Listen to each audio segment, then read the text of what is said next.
Okay, I was just kind of like talking out loud, thinking about what I wanted to talk about in therapy tomorrow, and decided to put this up. So, 40 experience. Put this up so I can watch it back later, and maybe I'll post it if someone else wants a little look into my crazy mind. No, a little just like, how are other people dealing with this world type of shit. We're not, first of all. No, I'm just kidding. This hat is a little big for me, but it is my friend Heather's. And she passed, and I just love wearing it because it's like she's here with me being a book babe. Anyway, that's actually a great starting point because the loss of my friend suddenly I almost said last year, it's only been 6 months, but technically it was in 2025, so whatever, really zoomed me out. First, it really locked me in. It was like I had already been, and I wrote an I wrote an essay about this on my Substack, so I can like post that or whatever on this video. But it was basically like the rug was completely ripped out from under me because I'd lost people before. I even lost people suddenly, but the people I'd lost suddenly were not as close to me and to my heart and to my like life and future and everything as Heather was, and still is, honestly. But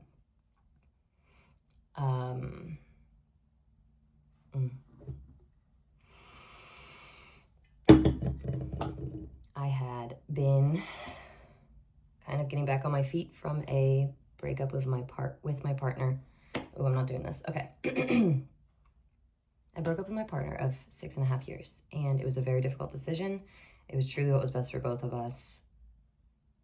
It was as good of a breakup as there could have been in terms of like post-breakup, you know, feelings, communication, healing, whatever. I don't know, dude. Different video.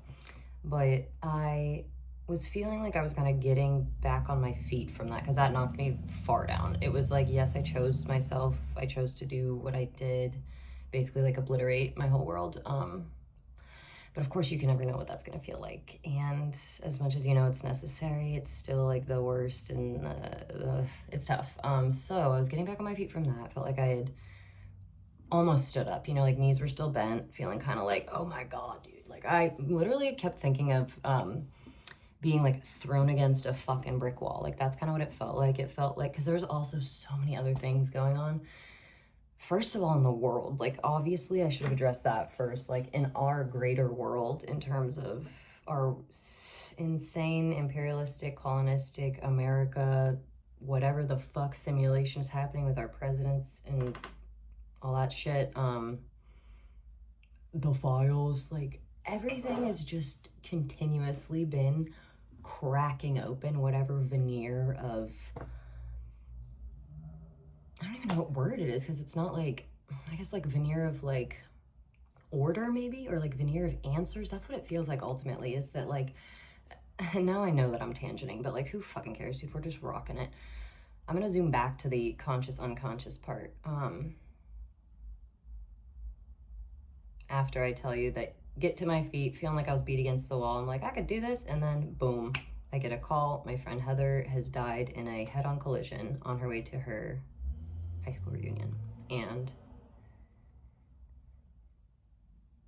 there's just a before and after when something happens like that.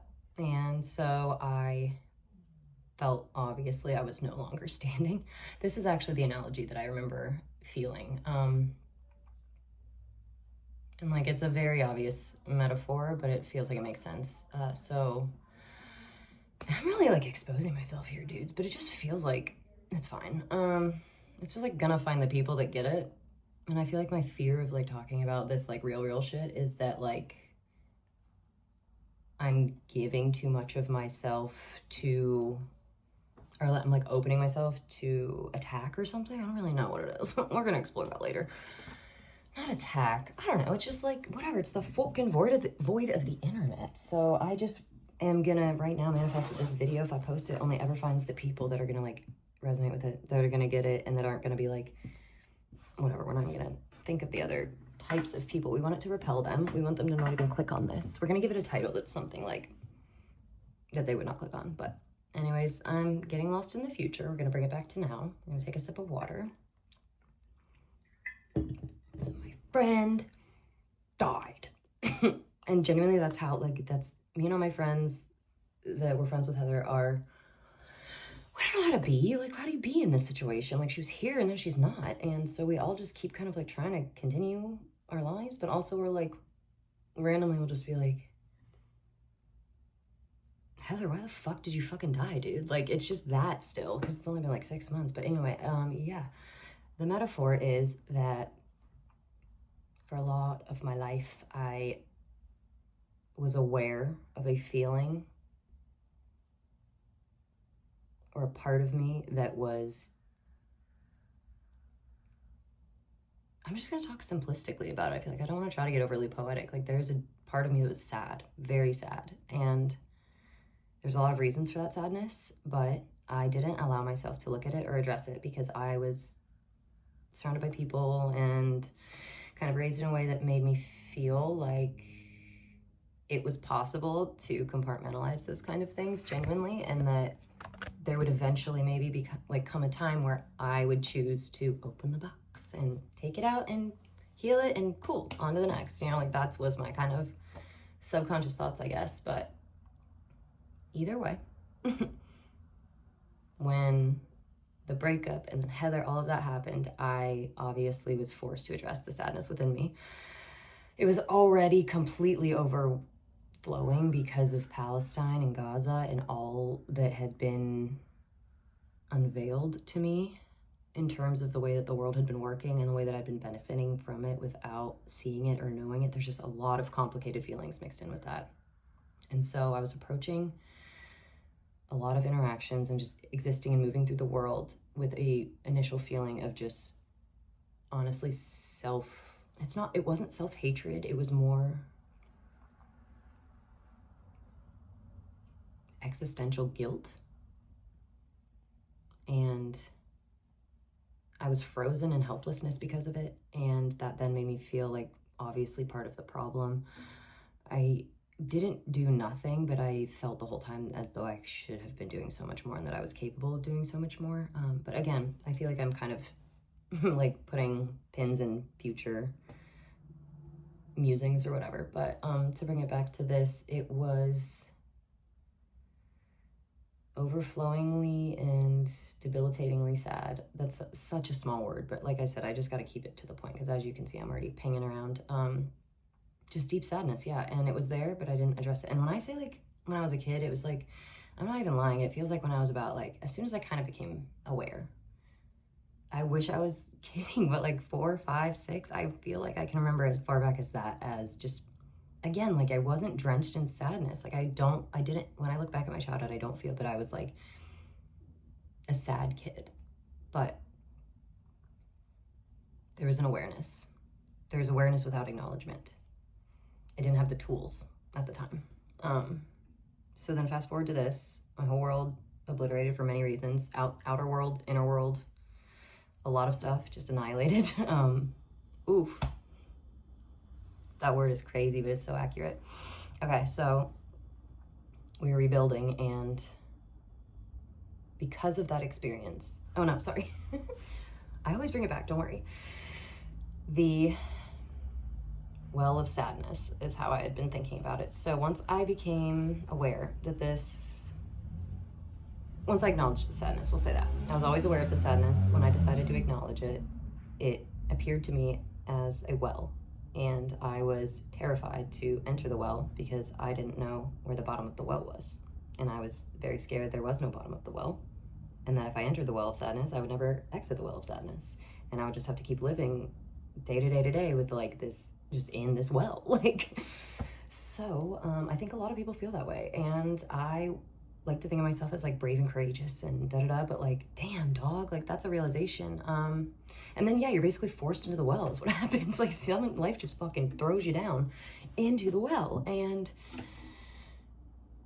when it was like breakup happened, I'm in the well and I found out like, or I thought, I guess I'll say that, like I hit and I'm like, oh, the well bottom, that was crazy. And it felt like concrete and it's like my bones, everything broken.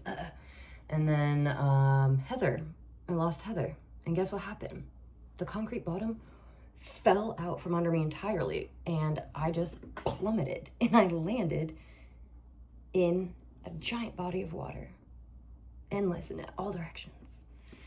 And unfortunately, I was plummeted under that water. Not unfortunately, it's the way it's gotta be for me. I don't think everyone has to go through these specific steps, but the way that my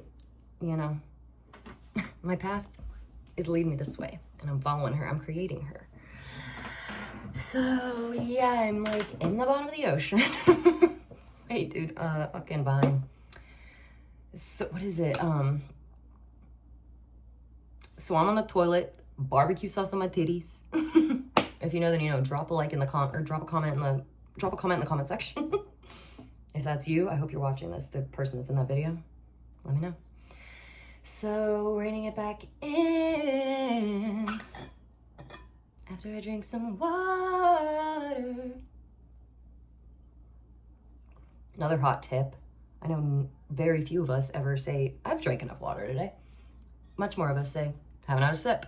So, I think that we should all start thinking of it in terms of water flows. If you want to flow in your life, find alignment in terms of like, let's flow. Here, let me share another visual metaphor I have. And yeah, these do just come to me. This one was inspired by the little turtle Crush from Finding Nemo. So you know we're in the current, we're whatever the thing is. I don't remember the technical name of that current in Australia or wherever they're. Sydney Wallaby Way. Oh, that was scary. That'll be the thumbnail.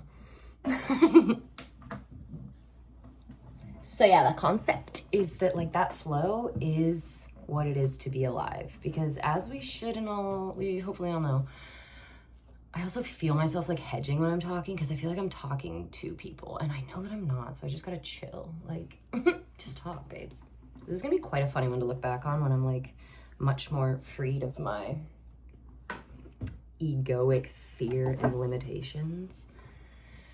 And I'm gonna look back at it and be like, babes, that clip would have been 5 minutes if you could have stopped just narrating your entire breakdown of thoughts. That said, let's get back into those thoughts. Anybody know what I was talking about?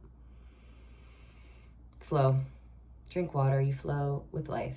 The current is life. Crush is like, just flow. That is truly the energy. That's why like fucking hippies are demonized, because weed and other things like that, other psychedelics or any other kind of like mind opening substance is going to open your mind. And that concept is demonized in our society as like the worst fucking type of person. It's like, what are they contributing to society?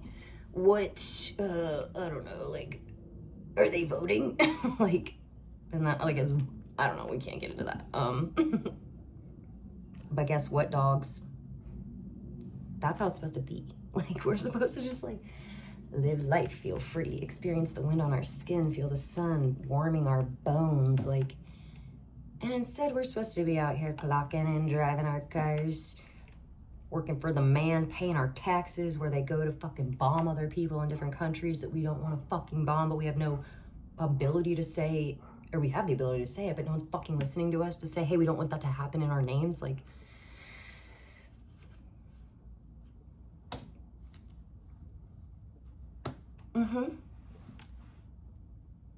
let me gather myself again. This is kind of what I've been doing. We just, and then,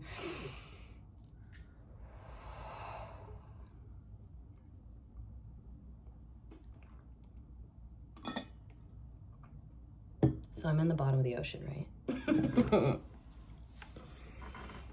Yeah, and that's kind of where I started. That's what happens. You're plunged into it, and then there's no choice but to explore the darkness. I think that's the end of the metaphor that I'm going to try to wrap that one up. Yeah, I think just it's very obvious. It's scary to not know what you're getting into, what you're stepping into, what you're going to reveal, what truths are going to come to the surface that completely shake your idea and obliterate, again, annihilate the concept of how you have made sense of yourself in the world. And I find this to be extremely fun and exciting, and also it's the best and the worst of it all, you know what I mean? It's like, it is what it means to be alive, is to exist, and to exist is to be curious, and to be curious is to continue to ask, like, well, what if it's different? Or like, well, what if this? What if, in like a good direction. So that brings me back to this view that developed after losing Heather so abruptly and just feeling so absolutely obliterated with the world and my own interpersonal things. That it was, a few different books. Okay, I'm like dancing around the fact that, you guys, I'm finally reading The Power of Now by Eckhart Tolle. And I'm not trying to like bring book shame, but like, unfortunately, I do have a lot of bias I have to unpack from working in a bookstore, because whenever there's books like that are like very popular, I worked at a used bookstore too, so we always had that one, multiple used books. And so when you see that, it kind of in your mind starts to be like, oh, these are just like a money thing. Like, these sold 1 million copies because people are dumb and they're like, oh, this is how I'm gonna make money and like fix my life.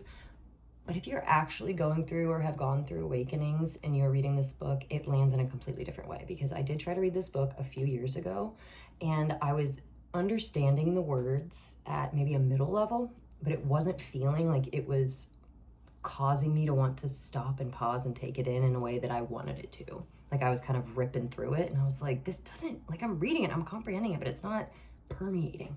So I only read a few pages, and I was like, we'll come back. And then it came back around, and I got it from the library. I had it on hold for a while, just came in, so we're reading it. I really enjoy the way that Eckhart Tolle describes the unconscious and the conscious. And again, he's deriving this from a lot of other things. It's not just this one guy. And I don't know enough about him. Maybe he's problematic. Dealing with that later. Unconscious versus conscious people is referring to unconscious people being horse blinders on. Things are the way they are. What I am told is the truth. 1984, Brave New World. You know, I'm a cog in the machine, work for the man, like that kind of shit. Conscious is, I'm aware that there is so much more to everything than I could ever conceptualize in this form. Like, I am source, spirit, energy, life, playing human. I'm in my little meat soup. Gross. But that's where you lose people, obviously, where you're like, am a 5D being in a 3D world. But guess what? Watch Interstellar, bitch. You'll get it then. I digress. But for real, if you guys haven't seen Interstellar, it's a long one. It's like 2 hours, 2.5, maybe 3. I don't know. It's incredible, though. I've seen it so many times, and I feel like now on my, like, I want to say it's maybe my 6th time watching it. I've watched it 6 times type of thing. I've definitely... I don't know, but I almost fully understand it. I understand it enough to say it in this confidently, that I know that time is obviously a loop and time isn't real. Oh, you guys, it's so cool whenever you start just opening your fucking mind. So that's what I'm getting at. I'm mixing a metaphor as well that I read in Melissa Phoebos's recent memoir. It's here. I know the title. I'm gonna get it. The Word is Pleasure, and The Word is Pleasure. Melissa. The Dry Season. But I know the word pleasure. I just have to. Knew it. A Memoir of Pleasure in a Year Without Sex. One of my favorite authors. Incredible essayist, memoirist, overall writer. I don't know if I haven't read any fiction. I've only read nonfiction of hers, so I don't think she has had like I don't know, might be interesting. I wonder if she reads fiction. Okay, tangent. There's a metaphor in this book that completely, it's one of those you read it and you go, yeah. Those are the words that make sense to what I've been, or those are the words that explain what's, you get it. She put my thoughts on the page, dudes. And the metaphor, I don't know if I have it specifically. Hey, so I can't find the quote, and they are doing yard work outside that's probably annoying to listen to. So I'm gonna paraphrase the quote, and then wait till these guys are done. The quote is something about her, like, conceptualizing kind of like how she had been viewing her life as though she was kneeling at a door, peering through a keyhole into a room that she could only look at kind of like this, you know, through the keyhole. Like, you can look in and kind of see, but you can't really focus, you know, and also it's very obviously narrow. And then this is the part I wanted to find, because I couldn't recall like kind of what the actualization moment was, or like what occurred, that she then described as having turned around and realized that behind her was just a vast open space just endless, you know, completely unhemmed in. And that's how I have conceptualized in my mind the idea of people that are unconscious, that just the drones, and then the conscious that are working towards,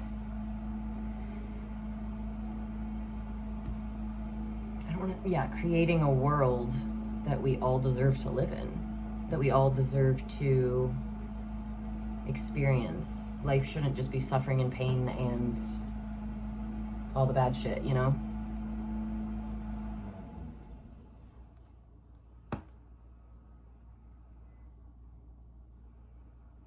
I don't know where that train of thought went. It was like I paused the video and it was probably 10 minutes. I was looking through the actual book itself, hoping I would just see, because I read the book the first time, excuse me, before it had come out. When I was a bookseller, I got to read a lot of books on, especially on my e-reader. You could really get like advanced copies. And I read it on that and I highlighted the quote and everything, but I just don't know where my reader is at the moment. And so I was hoping I could flip through my physical copy and just like the words that I needed, the keywords would jump out, but they haven't, and it's okay, because that's basically what it is.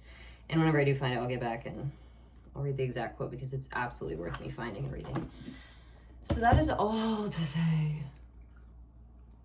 that that's where I'm at, and I'm finding it's obviously not that like black and white though. like crazy, there's nuance to everything. So when I'm saying like conscious and unconscious, I feel like I know that they're completely, there's like little ticks of levels to each of those on a spectrum, because I don't think any of us humans are here to do like full consciousness, like to the point of knowing, like we couldn't conceptualize things, like our brains and like this vessel is only built to understand a certain kind of 10110 code. And I'll leave, or I'll pause. And so basically there are, I believe, a lot of other things, a lot of other codes out there that aren't ones and zeros. We've got codes out there and like we can't even put words to it type shit. Like that's where it gets like, what? Because it's like, I was about to be like, they're probably 2s and 3s. And I was like, no, they probably don't even have numbers. They probably are just like, and then that's where I'm like, I don't know, is it all just frequencies? Also, dudes, now I'm really spiraling and I am gonna go because, well, not spiraling, it's like a spiral up where you get excited about shit. But the concept of particle theory, I think it is, which is like, and dude, me being over here, bullet points for each thing, loosely knowing the concepts of like quantum theory and particle theory, but dog theory. I think it's particle theory. It doesn't matter. It does, but it doesn't. The concept of matter existing, what is it? It's like when something is viewed, it's real. It's like Schrodinger's cat. God damn it. This would literally be me if I was like being, I don't know. I know. It's like, it's almost like object impermanence with babies. And this is where it gets like, I can only understand it when I'm thinking in my head, but when I try to put it into words, it completely loses meaning.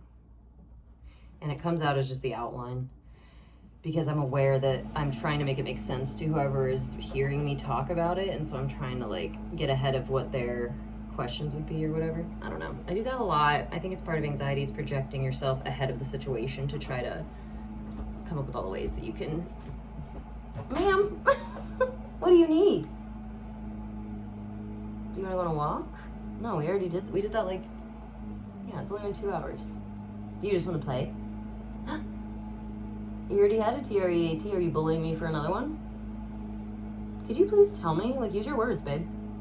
Can I have a kiss? Ooh, gentle.